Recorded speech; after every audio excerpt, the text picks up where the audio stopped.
Well, good afternoon, everyone. Thank you for joining us for our January Virginia Promise Partnership, Promise Advocates digital talk show and podcast. It is definitely an exciting time in Virginia, and we are welcoming a new administration and a new General Assembly session, and we are ready to build on the recent advancements in early childhood education and childcare. So our Virginia Promise Partnership team has been working with legislators and their staff to ensure that we include early childhood education and childcare in the budget and in introduced legislation. We recently sent an email to all 140 General Assembly members focusing on your childcare stories. We will continue to share your stories throughout the session. The email also really called for legislators to expand access to early childhood education by serving more students through the mixed delivery preschool program and the Virginia Preschool Initiative, improving affordability by expanding the child care subsidy eligibility, stabilizing the child care industry, and increasing quality by improving subsidy reimbursement rates, as well as attracting and retaining staff through increased teacher incentives and professional development opportunities. In December, the Virginia Promise in Action conducted a poll of Virginia voters and found that 72% of Virginia voters believe elected officials in Virginia should work to ensure parent choice with regard to child care settings. And so that would be parent choice in curriculum and cultural adaptations, language, faith, etc., when seeking out and enrolling in child care programs. An essential part of our work at the Virginia Promise Partnership is ensuring that our parents are at the center of our work. And a huge part of that is through the work of our parent advisory, who are parents, grandparents, and guardians from around the Commonwealth who provide valuable feedback on our work. So because parent voice is so important, we thought it would be great to turn to an expert today. Today, I'm excited to interview Carol Muleta, who is the creator of the Parenting 411. I met Carol several years ago when our work intersected with community engagement, and she was bringing parents to the table for that work. She is co-founder and managing partner of a parent education and consulting company and has created parenting programs, provided training, consulted with families, and changed lives. She also designs customized tools and resources to guide parents as they seek to encourage their children's healthy growth and development, instill confidence and discipline, and overall promote harmony in the family. So thank you so much, Carol, for joining us today. Thank you so much for having me. So Carol, can you please talk about your journey to being a parent advocate? Sure. Well, first of all, I have to say it all started when I had twin boys. There were two key decision points in that experience. At the time, I was in corporate marketing and just felt sure that I would be heading back in, 3 to 4 months tops. But during the time, my husband and I weren't really happy with the childcare options that were available. Wait lists were ridiculous, to say the least. And we couldn't immediately find a nanny or an in-home daycare provider that we felt comfortable with, or I should say that I felt comfortable with, to take care of our twins. And so then I stayed home a little bit longer. And then the next pivotal moment came after our sons were a little over a year old, and one son was diagnosed with developmental delays. And so then that began my personal journey advocating for my son, getting the resources he needed, and just learning as much as I could about parenting as well as child development. And so when they were about 2 years old, God planted it in my heart that I would share all of the knowledge that I was acquiring with other people. And so, because I know what it's like to try to grab information from multiple sources and just make sense of it for your family. And so at the Parenting 411, that's really what I'm trying to do, just make it easier for parents to find the information that they need. And those are some great points, Carol, in terms of your journey. So thank you so much for sharing that with us. And why is it so important for parents' voices to be heard?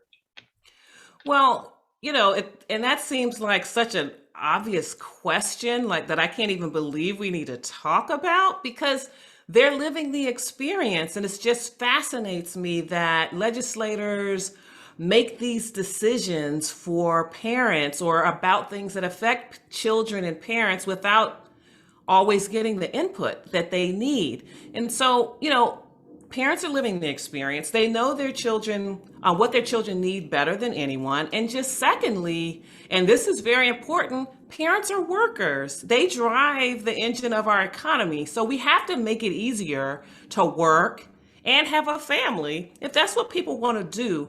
And so, ignoring the needs of working parents is costing us a lot, in lost talent in the workforce, limited availability of quality childcare, and even a proliferation of sometimes substandard childcare. And so we're jeopardizing the health and potential of our future generations who are going to grow up and hopefully take over the reins, but they're going to be ill prepared. I mean, because we know how important it is during those early years, how critical it is to give them the right building blocks for learning so they're ready when they go to school, when they start kindergarten, ready to learn and flourish and reach their full potential. But, that doesn't always happen. They don't always ask the parents what they need.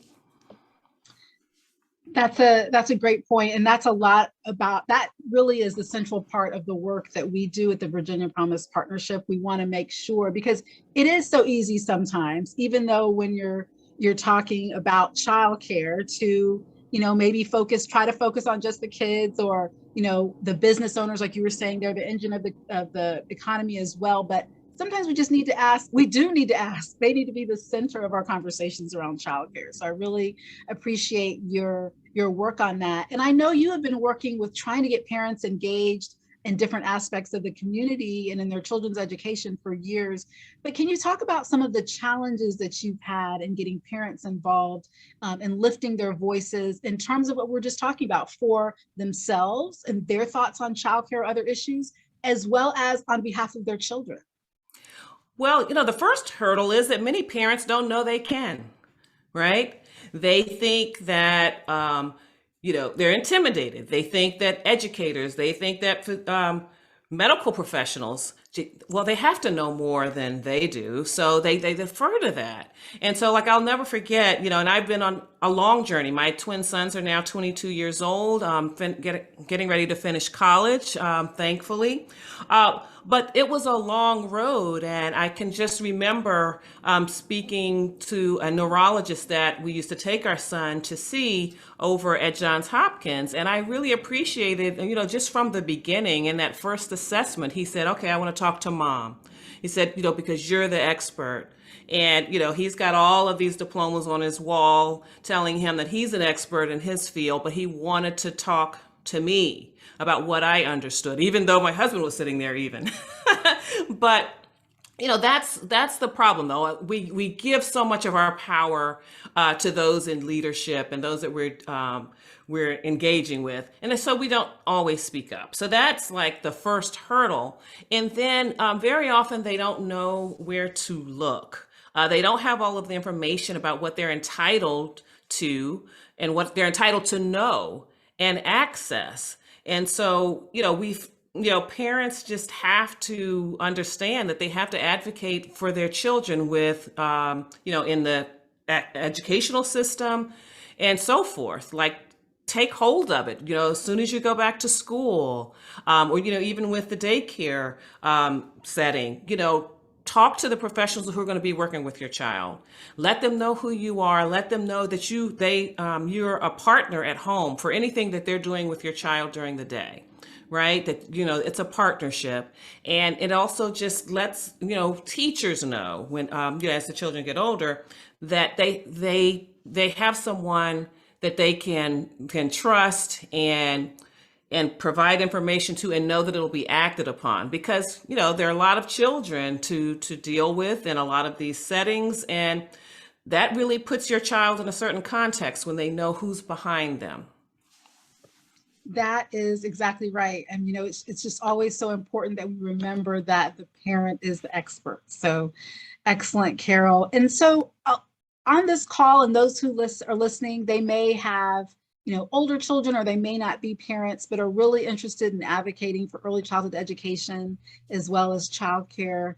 Can you talk about some ways to increase parent engagement, and how do you just encourage them to keep going? Well, first of all, organizations that serve children and families, whether it's schools or community organizations, they need to certainly host events where parents and children are able to come, because just like we're here discussing, childcare can be hard to find. And so it may not always be that they're in the same room doing the same activities, but something where they can bring their child, and childcare won't be the reason that they cannot come and access this information. And then certainly it's good that they can have separate activities, but also joint activities so that parents are just involved in being, they're connected with their children, and, it can be fun. It can be a learning experience for both parent and child.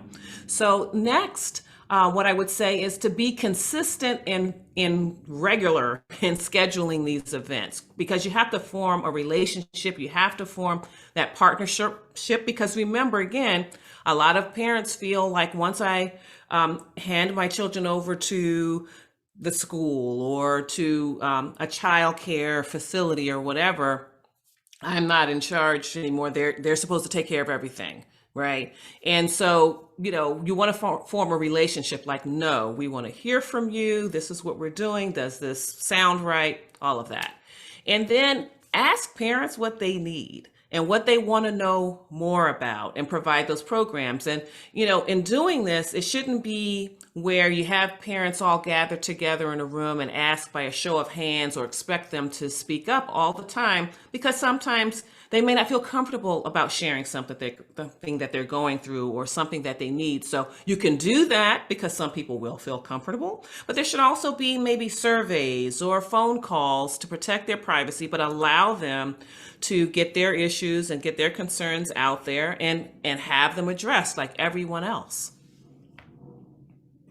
Those are really great points. And I'm hoping that everybody who is on this call who is engaging parents is if they're not already doing those, figuring out a way to integrate them into their work. So you want to make sure that you have an opportunity for kids to take part, the activities and whatever you're putting together, and are engaging kids. You want to make sure you're consistent and regular, and you want to make sure there are different ways to engage. Excellent, excellent points, Carol. So what would you say to legislators who are developing policy right now about childcare and early childhood education in terms of parents and parent voice? Well, I would say to them something I often say in my parent consultations and in my parenting classes: you can pay now or you can pay later, but you're going to pay. And, really that's in line with a quote from Frederick Douglass. It's easier to build strong children than it is to repair broken men. So the brain development that occurs during those early years is crucial and is a strong determinant of academic attainment and future employability. So you can give children a strong foundation now, or retrain and redirect later when it's going to cost a lot more. So we've got to just dig down and invest the time, invest the money in giving them that foundation. And so then next, I would say stop wasting time and money formulating policies without parents' input.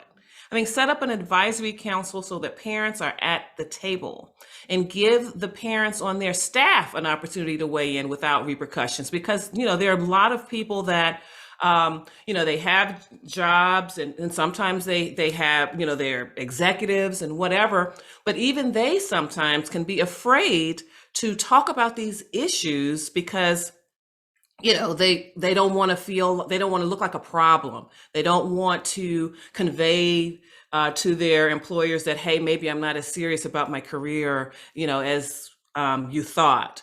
And so they don't talk about it. I recently interviewed Dr. Amy Beacom, and she wrote the parenting playbook, the parental leave playbook, and talks about this. And I talked about it just a little bit earlier. People want to work and they want to have families.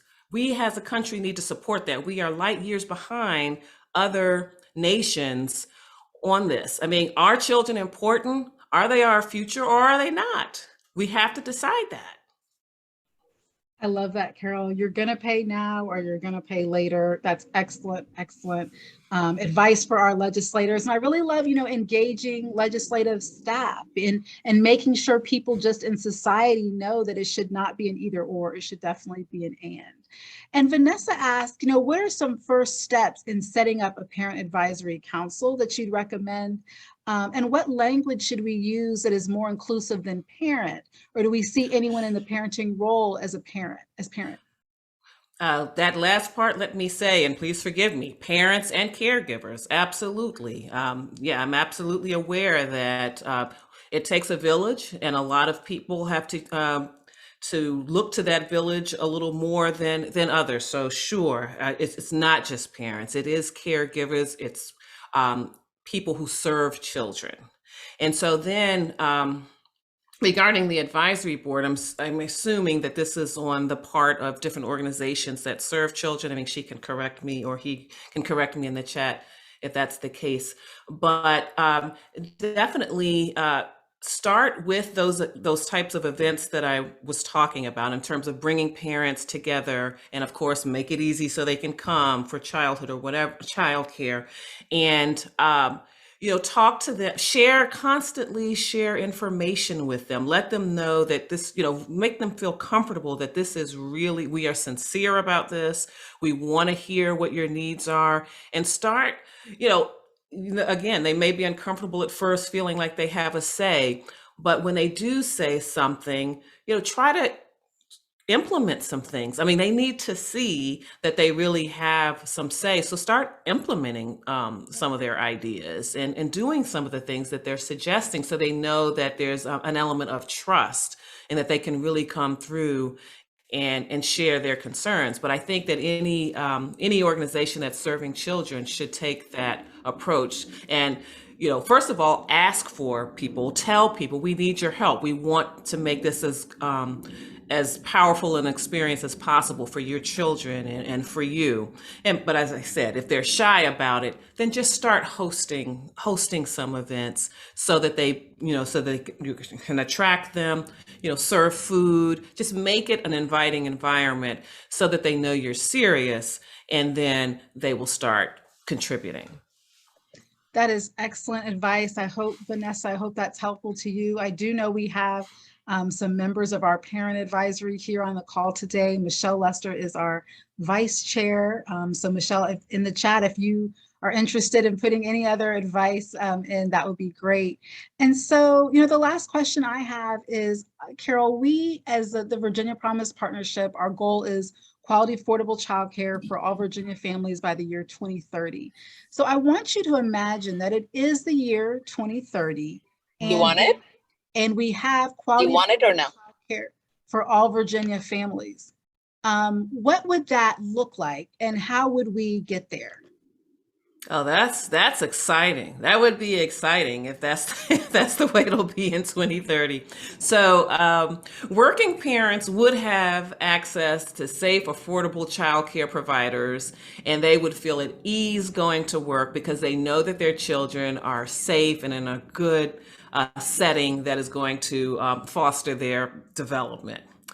Children then are ready to learn when they get to kindergarten. I mean, there are no guarantees, of course. Everybody has to work hard, but they have a fair shot at excelling at school if they're willing to do the hard work. They're not coming to kindergarten with these major deficits. They're ready. And our economy is good because we have we have more people that want to work and are able to work. Not the lack of childcare is not holding them back.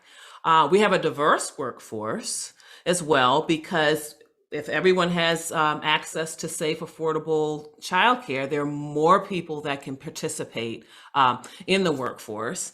And then listen, creativity is at an all-time high because we have this diverse workforce. We have these diverse perspectives working together to tackle challenges and develop solutions. And we got there because we made children a priority again.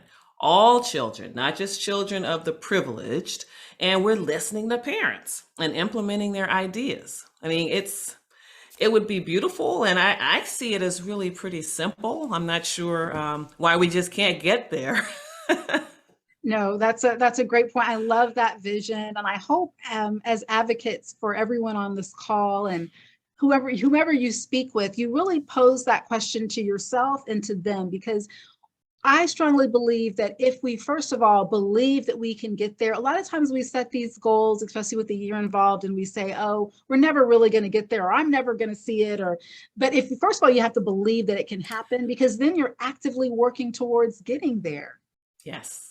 Yes, I agree with you. You have to have the vision, and I'm happy to hear about the progress that we are making here in Virginia, and I just hope that we continue. And with organizations like this, the Virginia Promise Partnership, it's a way to just keep parents' concerns on the radar. Absolutely. Well, Carol, it has been such a pleasure just chatting with you briefly this afternoon. And we actually do have one more question I want to make sure we get answered. How would you recommend engagement from parents within their child's childcare setting? Well, again, I think that the child care provider can create some inviting opportunities for parents to come in. Like, maybe there could be a way that parents, I mean, and so it also goes back to events. Parents could host events. Maybe it could be cultural. Parents could take turns. It could, again, presenting something about their culture. It could involve food. It could involve art. It could involve, crafts, things like that. So they certainly learn more about each other. But then also there may be parents that have certain levels of expertise in their field. Maybe you have artists, maybe you have scientists, all of that. I mean, even at those early ages, introducing them to what's going on in the broader world beside what they know in daycare could have a very big impact, and it just fills their store of knowledge, because that's, it's not just academics that help children succeed in school, it's experiences. So I think that would be another way to do it as well, to really form a real community among the parents that are being served by that child care provider. I think that is fabulous advice. And Michelle, I hope that was helpful.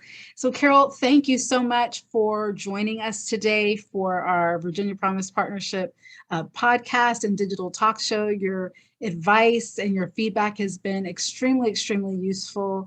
And we hope we can have you on again in the future, definitely as we start to work even harder in Virginia to make sure parent voice is heard. Oh, I would love to do it. Thank you so much for inviting me.